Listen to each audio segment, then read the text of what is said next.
Mula kay Nina from Cinema One. Nina's right over there in the middle. Hello. From being a talented actress and singer, what more can your supporters expect from you?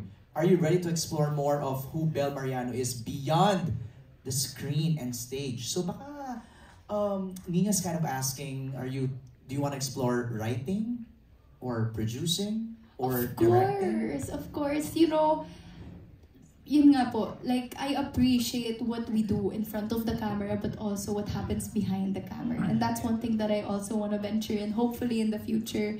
Syempre, pag ano na, if I'm equipped with the right tools na, and I can be available for that type of, kasi syempre iba yung stress dito, iba naman yung stress dun. So, syempre we have to equip ourselves with the right tools. And I'm so happy kasi even on set, we learn from them. I learned from Direk, I learned from our DOP, I learned from the people behind the camera, and what they do is something that I really appreciate, and I look up to them because it really takes a village to create something so beautiful. So, I really want to venture. I want to try writing too.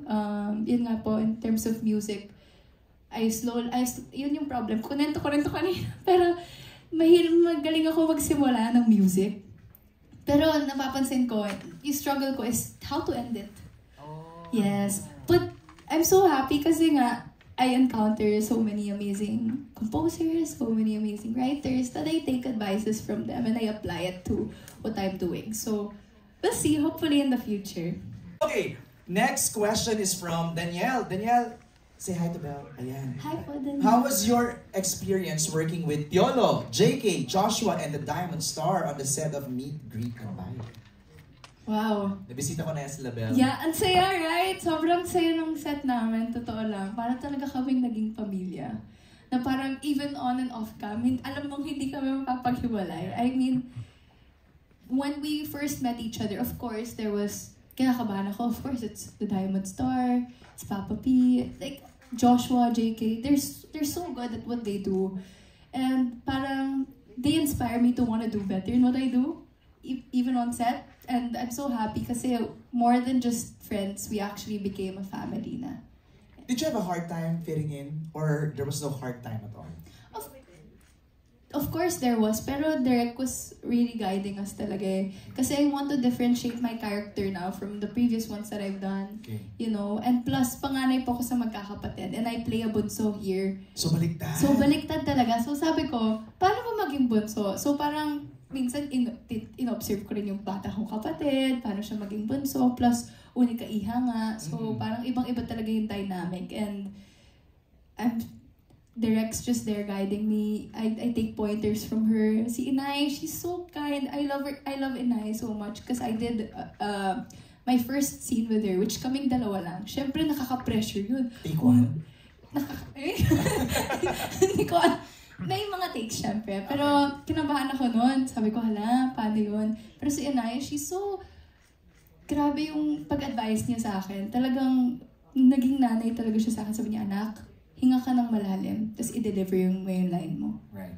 Tingnan mo, mas tatagos yung pag-deliver mo ng line mo. Tapos sabi ko, trinay ko, sabi nila, okay na yun. Let's go, move on. Tapos sabi ko, wow, ganun pala. It's so nice to be able to work with these amazing actors.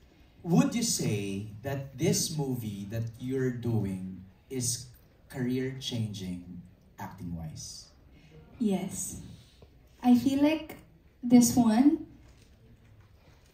since it's far different from the previous ones I've done, like, yun nga, it's my first project naman, outside of a love team. Syempre may takot at first kasi nga, I'm so used to working with Donnie, and I love working with Donnie. So parang... You love what? Ano ba naman? Nabingi lang ako ng konti. Ito naman. Oh, go na. Ayun, syempre may kaba. Pero at the same time, parang sabi ko, wow, this is something new.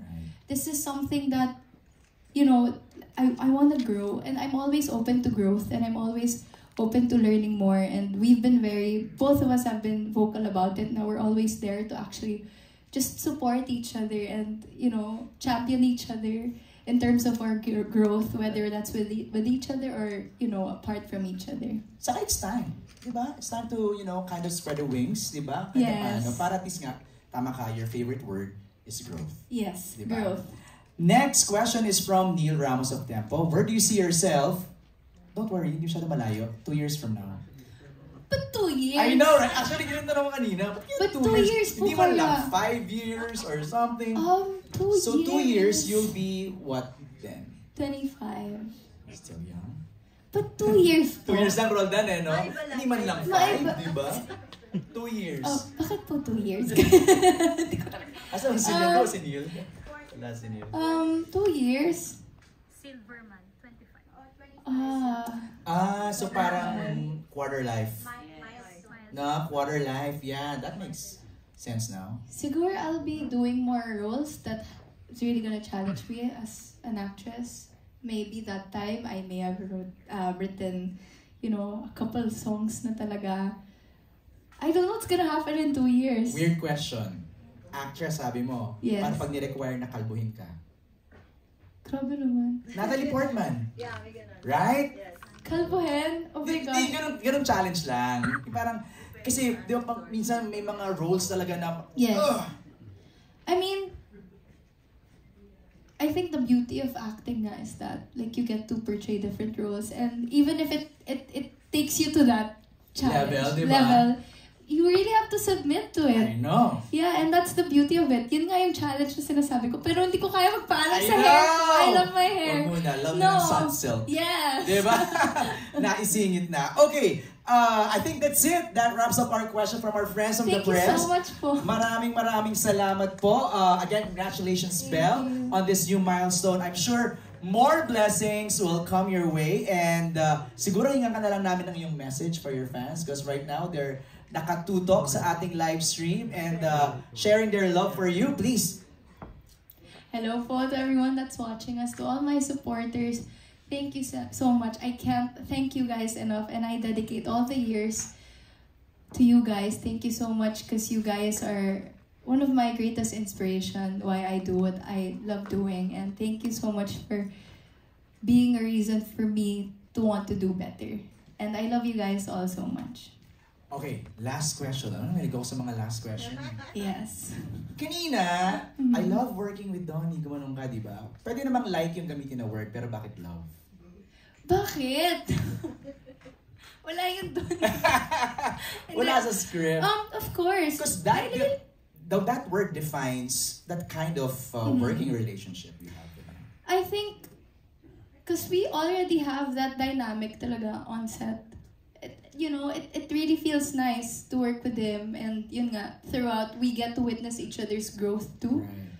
And that's something I love. I love to grow with him too. I love to venture, and nakaka-proud kasi we started Bondel 5 years ago. Yes. And then now, he's doing a project with Kyle, and now I'm doing this project naman with Sina Papa P. And nakakatuwa, syempre. And I will always treasure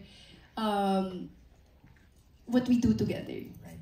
And we can't wait to see more of what you will offer. Ngayong nakapirma ka ulit Thank you. with ABS-CBN and Star Magic. Palakpakan natin. Belle Mariano, Thank you so maraming much salamat. po. Thank you so much for joining us this afternoon. This has been MJ Felipe, and enjoy the rest of your day. Love you, Belle!